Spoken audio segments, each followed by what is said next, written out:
Hi, and welcome back to Ivy English. I'm Karen. And I'm Chris Gorski. I'm not Chris today. and I'm not Karen today. Because April Fool's Day has passed, but we're still not done talking about April Fool's Day. This is part 2 of the article that we started yesterday entitled Interesting Facts About April Fool's Day. And we're going to continue our article. And if you're very, very good, I will tell you the prank that I played in 7th grade. So I have a history of pranks. Although thinking upon them, I think I made some mistakes. And we're going to talk about what makes a good prank, what makes a bad prank. Now, yesterday we were very explicit about things that are bad pranks. And today we're going to kind of show you how to set up a prank properly alongside of our other famous pranks that we have in our article today. How to play an appropriate prank. There we go. There we go. Okay? The April Fool's pranks people play on others vary widely. Some are as simple as taping a kick me sign on someone's back or saying your zipper is undone when it is not. Other tricks are quite elaborate. Let's look at some of the most interesting ones. Richard Nixon runs for president again. Richard Nixon is best known for being involved in a huge scandal. Although he never went to jail for his involvement in a crime in 1974, he is the only U.S. president who was forced to resign. He claimed that he was not a crook, but he was proven to be very dishonest. When a news piece on America's National Public Radio announced on April 1st, 1992, that Nixon was running for president again nearly 20 years later, many people were angry. However, the person speaking on the radio wasn't really the former president, but someone pretending to be Nixon. Taco Bell buys the Liberty Bell. The Liberty Bell, which is located in the U.S. city of Philadelphia, is a major symbol of American independence, justice, and freedom. When the fast food restaurant chain Taco Bell announced in 1996 that it had purchased the bell, many Americans were upset. However, it turned out to be an April Fool's joke that brought the restaurant a lot of attention, which was good for business. Google prank leads to Pokemon Go. Google played tricks on people too. On April 1st, 2014, the company made a game that involved finding Pokemon characters with Google Maps. It said the person who caught the most characters would get a job at Google as a Pokemon master. That was just a joke. But another company, Niantic Labs, actually made a game from that idea, Pokemon Go. And what a successful game it was. That has made tons and tons of money. Are people still playing it? Yes, they tend to be older people. Younger people will move on from cell phone games. But it's still a fun game. There's nothing wrong with it. I really like the craze that it created. I was really into that. I think it's kind of a brilliant idea because I had a similar example or a similar idea for making a game for learning English. Ooh, Someone could still do that. I've actually let the cat out of the bag. Okay, I was waiting for you to give us more, but maybe we have to wait for the future. Yeah, or just use your imaginations and maybe you can come up with one before I do it. Okay, let's go back to the beginning. All right, and just before we begin our first paragraph, I would like to set up our pranks for later because we will be talking about some good pranks both in our article and things that we personally have committed ourselves in our lives. So yesterday we said we don't want pranks that hurt people, cost them a lot of money, or make them feel really bad. Instead, to make a good prank, there are a few ingredients that will make you more successful. Number one, it should not be very different from something you normally do. And we'll see them a little bit later. NPR, a news organization, reports on the news. Taco Bell buys the Liberty Bell. All of these things kind of fit together. If you do something too different from your day-to-day life, everyone's going to feel suspicious. Right. It'll be more obvious. That's right.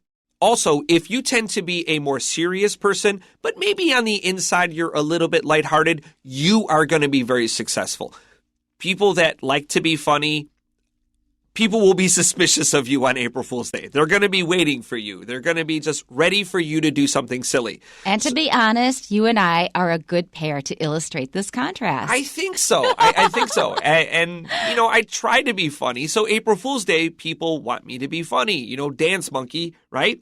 But Karen, And this is not an okay. insult at all. Karen is a little bit more of a serious person, but that makes her jokes all the more effective because a little bit of sweetness goes a long way. Because what happened is I delivered a line with good timing that was just totally unexpected, and everybody was roaring because they weren't expecting it from me. But I have to make a confession. I'm a lot funnier in class. Okay. Outside of class, I am pretty serious some of the time, at least most of the time. Being funny in class helps the tough stuff go better, right? At least that's what my students tell me in their evaluations. And they say, oh, she's very humorous. And I showed it to my son. I said, Eric, am I humorous? And he looked at me. He said, sometimes. Families have such bad opinions of this stuff, though.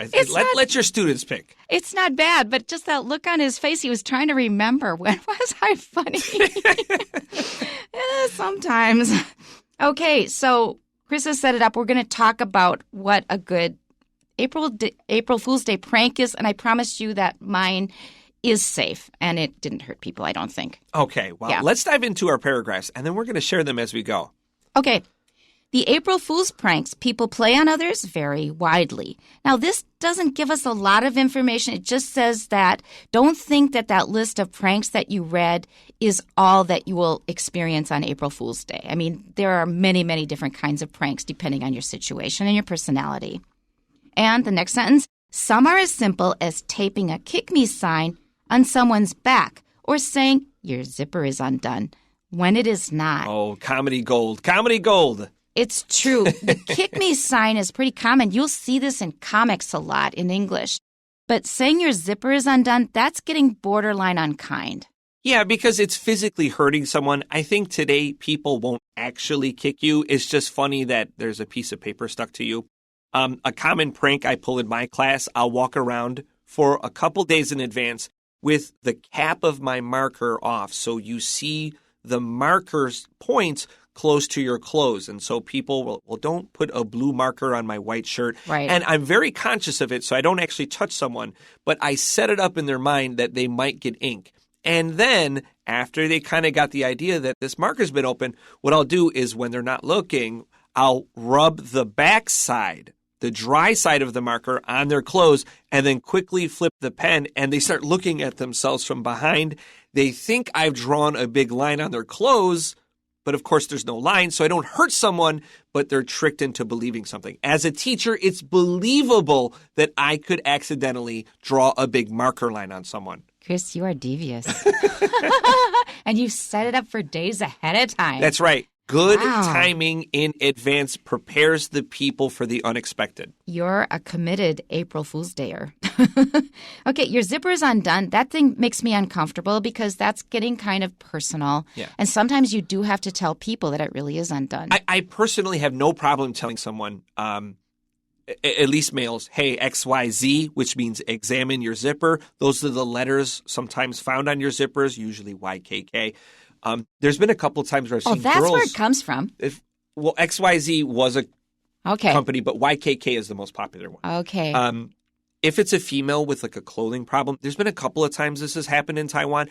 I've sent my wife, but if it's just me, I'll just say, hey, I think there's something wrong with your dress, and just walk away really fast so she doesn't feel embarrassed. She's going to feel strange that this foreigner just told her there's a problem with her clothes. Right. She might feel I'm being dirty, but when she discovers the problem, I like to think she's going to feel happy that someone told her, because I've seen this a few times over my years. I've had a male colleague tell me, well, when we were in our office before going to class, I've always appreciated that. Yeah, and I don't want to make her feel like somebody dirty is doing something, but I think if she later discovered it herself, she would feel much worse. It would be worse. And in Taiwan, they have this word for it. Your Shimen reservoir is open.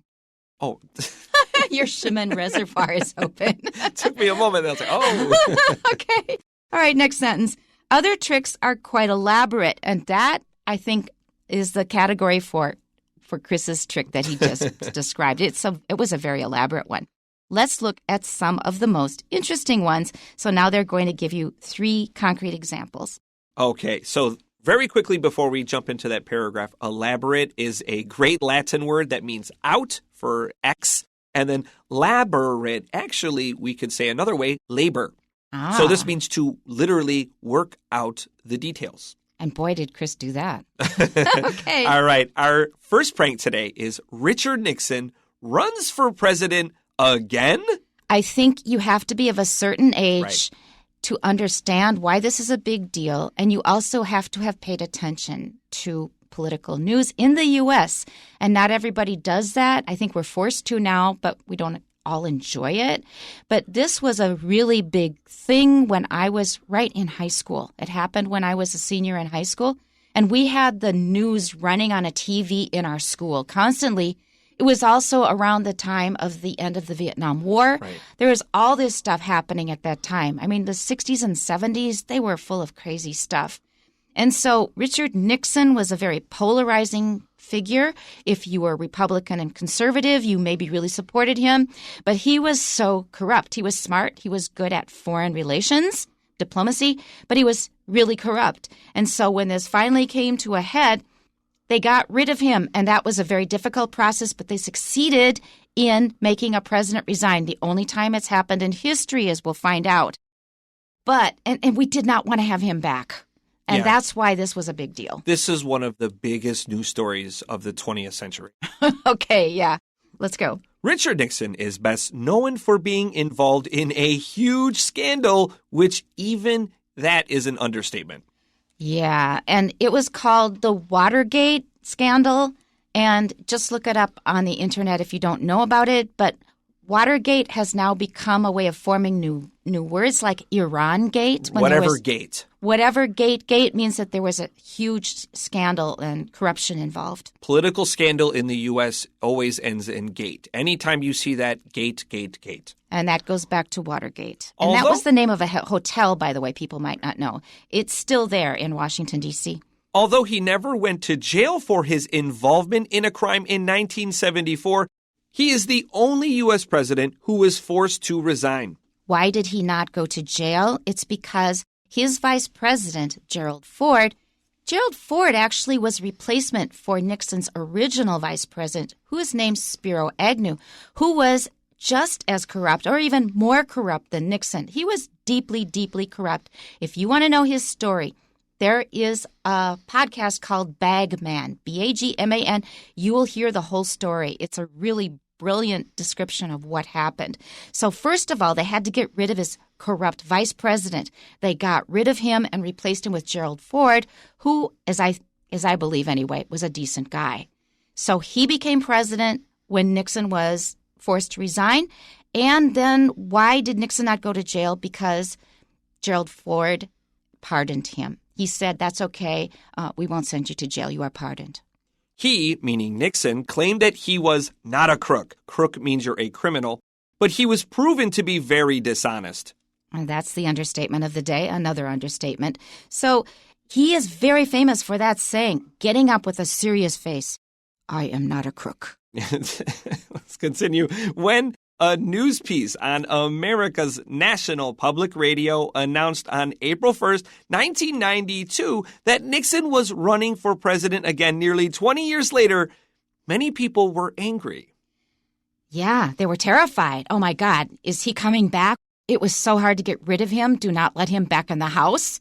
Right. And note, National Public Radio, we usually call it NPR, they are still going. And if you want a good place to practice your English listening, go to NPR because they have podcasts. They have a lot of audio files you can download, and they usually have transcripts so you can check if you understood. However, the person speaking on the radio wasn't really the former president, but someone pretending to be Nixon. And we have a lot of spoofs like this, S-P-O-O-F plus S plural. Spoofs are jokes where you fool a lot of people.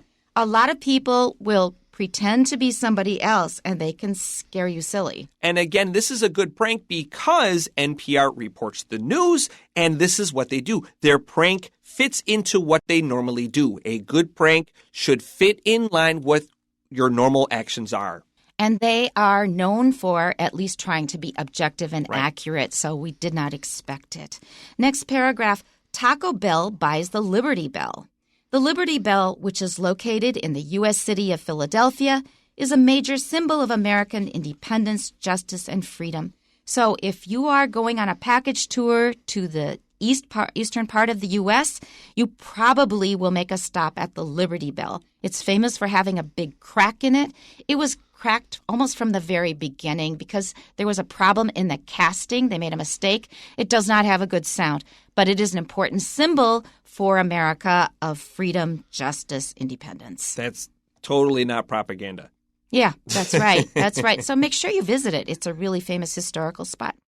When the fast food restaurant chain Taco Bell announced in 1996 that it had purchased the bell, many Americans were upset. You do not want to have a fast food restaurant owning part of your heritage that you really care about. This was also not long after kind of the scare that Japanese companies were buying up much of the iconic landscape, large buildings of the 1980s. And so now you have this company called Taco Bell, which, ostensibly served Mexican food, but it's an American company, bought up the Liberty Bell, a company, quote unquote, about Mexican food. Mexico buys the Liberty Bell. It's good controversy that race baits someone. When you race bait someone, you lay out some kind of, how would we say this? Race bait someone, you would... Some news that makes you want to blame another race for something. There we go. Thank you very much. And that's done a lot in the U.S. and it causes lots and lots of damage. But I want to throw in something kind of funnier, and that if you have ever eaten real Mexican food and then eaten at Taco Bell, you will know Taco Bell does not serve real Mexican food. No, of course not. It is not at all authentic. But I was shocked to learn from my classmate who moved to Mexico and was living there a long time. She said she really missed Taco Bell when she was there. And Taco Bell is really popular in Mexico. I was so shocked. Huh. Mexican food, my mouth is watering. It's so good. Why would they like Taco Bell? But they do. I'm not going to lie. I get Taco Bell pretty regularly when I go home to the U.S. Their bean burritos are really tasty. It's so good. You can get a bean burrito at a local restaurant. I'm not allowed to advertise, but it's in Xindian. They're very good. Let's move on. So people were upset about this. However, it turned out to be an April Fool's joke that brought the restaurant a lot of attention, which was good for business. There is a saying, any publicity is good publicity. Absolutely. So even if people spread an untruth or it's unfair or whatever it is, as long as it's about you, you may actually get more business because of it. And that's what happened here. While we're talking about food pranks, I wanted to share just a couple that I had done over the years. And the problem why these were not as successful, even though they're quite funny ideas, they didn't fit in line with what I normally do. Oh. I cook, but I don't cook a lot. And more importantly, I don't bake really much. I was like 20 years old. What 20-year-old male is running around baking all the time? Wait a minute. I'm going to guess what's coming. Okay. So I won't spoil it for you, but I'll just tell you from that much I can guess what's coming. Okay, so one of the good pranks you could pull off, if you make candy apples, especially regularly for a Halloween party, a candy apple is just an apple with a stick in it, covered in caramel or sugar. You exchange the apple for an onion. So when they bite into it, expecting a candy apple, something sweet, they get something really quite sharp and different. That is awful. We call those caramel apples, by the way, in Minnesota. They're called caramel apples. I thought that you were going to bake cookies with something that looked like a bug inside. No. Too obvious, right? So another one you could do, and this one is a little bit more successful. So in America, a popular kids' food is called Macaroni and Cheese, and you get these noodles and this orange powder. And you pour the orange powder with some butter and milk, and you make kind of like a little kid's snack food. You could buy it in Taiwan. Now, the idea here that's a little more successful is that instead of using macaroni and cheese to use as like a cheese sauce, you make it an orange drink that looks like kind of a kid's orange drink. Juice. And you stick that in the fridge, and someone will have a nice tall drink of macaroni and cheese juice. And craft powder. Yuck. But it doesn't hurt them in any way, which makes it successful. And then the last one I'll share, you take a small cake pan. You get some small balloons, and you put them in the cake pan. You cover it in chocolate frosting. Oh. And Mom is going to make everyone a chocolate cake. And so when people reach in to cut themselves a piece of cake, they stick a knife into a balloon and boom, and it's a good scare. And when you hear that sound, it's very satisfying. But you get sprayed with chocolate frosting, which is greasy. Which you don't want too much. And that's the key here. So the balloons can't be too big, and you don't use too much frosting so it doesn't explode like a crazy person. But again, that is something that could happen. Getting chocolate sauce on someone's white clothes is a good way to make them mad at you. I'm glad I wasn't there. Last paragraph. Google prank leads to Pokemon Go. Google played tricks on people too. On April 1st, 2014, the company made a game that involved finding Pokemon characters with Google Maps. And that sounds totally believable. That's right. Google already has their Maps app, and Pokemon already exists. Why not combine them? It said that the person who caught the most characters would get a job at Google as a Pokemon master. And that's kind of convincing, actually, because they have a lot of money and they want to maybe develop their gaming sector or whatever. Or a person to work on the maps for whatever reason, the Maps app. So if you're really good at this, you get a job at Google where you get free food every day. Yeah, that's one of the benefits. One of the perks, PERK perks, yeah. That was just a joke, but another company, Niantic Labs, actually made a game from that idea, Pokemon Go. And people love it. It was extremely successful. Okay, now we have a little time. I will tell you my prank. Thank you. I'm waiting for this. After all that build-up, and mine is not quite as crazy as some of Chris's, but it was successful and it was really fun. I was in 7th grade, and it was before class, so we were all just milling around and chatting and things. And one of my classmates was by. I said, I've got this thread poking out of my sweater. Can you please pull it off because I can't reach it? So they pulled it and pulled it and pulled and pulled and pulled and pulled, and there was no end to it because I had a whole skein of yarn under my sweater. You're like hiding it? And they were pulling and pulling, and they go, oh, I go, April. How long did they pull for? Well, most of them did not pull very long because like after about a foot, they realized it was a joke. And so I'd wind it up and I would do the same thing on somebody else. However, when it was one of the more mischievous boys, they found out it was a joke. And so then they started pulling and pulling and pulling and pulling without stopping. And they were having a good time. And the end of the story is the teacher saying, Karen, I think we've had enough fun with your April Fool's joke. It's time to start class. Very serious teacher. But this fits because it's totally reasonable for you to ask someone to help them. And I have to say that was one of my favorite teachers, and I really respected him. I thought, oh, okay, I guess my time is up here. All right, and just before our questions, I have one last one. This is not mine, and this is not an April Fool's joke, but it is one of my favorites. So there was a post I had seen on Twitter. A person said, hey, my parents invited their friends to a Halloween party back in the day, and everybody shows up in their Halloween costumes. Everyone's dressed up. And when the two parents, the two organizers of the party arrived, they were dressed like they were getting married. And that's because they had invited everyone to their wedding. So their friends were dressed up as hot dogs and clowns and whatever to their cute. wedding. Isn't that an adorable way to have their wedding? If you want to have a memorable day, I think that's a great way to do it. So fun. It's a little easier than jumping out of a plane with parachutes and getting married that way.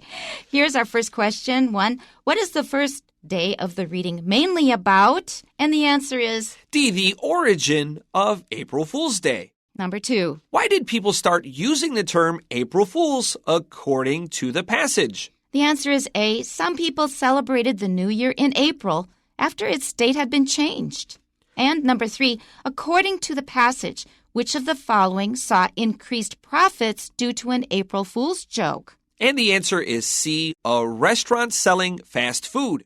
And number 4, Rudy is going to introduce 3 interesting April Fool's pranks in class tomorrow. Please check his script and find the incorrect information. And the answer is number 4, letter D, which is inspired by Google. Niantic Labs released a game called Pokemon Master, which is incorrect. It's Pokemon Go. And April Fool's Day is over, so we won't fool you with anything silly. We'll just wish you a very nice day and tune in next time. We'll see you then. Bye-bye. Bye-bye.